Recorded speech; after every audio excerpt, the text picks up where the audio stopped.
कोरोनाचा वाढता प्रादुर्भाव लक्षात घेऊन स्थानिक पातळीवरती प्रशासन कठोर पावले टाकत आहेत। आता वर्धा जिल्ह्यातही सकाळी 7 वाजल्यापासून पुढचे 5 दिवस कडक लॉकडाऊन लावण्याचा निर्णय घेण्यात आला आहे। जिल्हाधिकारी प्रेरणा दशभत्रार यांनी गुरुवारी ब्रेक द चेन अंतर्गत याबाबतचा आदेश जारी केला आहे।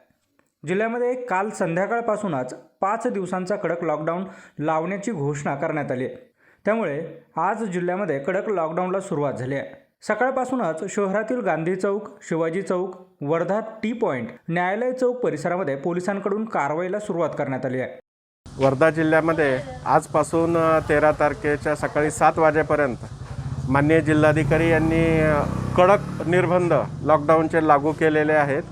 त्याची अंमलबजावणी करण्यासाठी आज महसूल विभाग, पोलीस विभाग, नगरपालिका सर्व विभागाचे अधिकारी कर्मचारी आज या रस्त्यावर उतरलेले आहेत।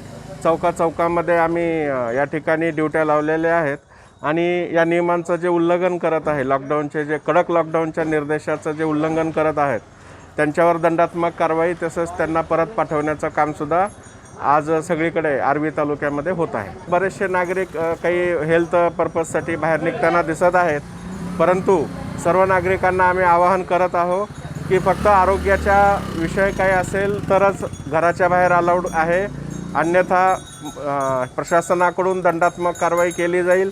त्यांची वाहनं जी आहेत ते सुद्धा जप्त करून कार्यालयात लावण्यात येतील, याची नागरिकांनी नोंद घ्यावी। प्रशासनाच्या वतीने नागरिकांना घरातच राहा, सुरक्षित राहा असं आवाहन वारंवार करण्यात येत आहे। इक्बाल शेख, नवमहाराष्ट्र न्यूज, वर्धा।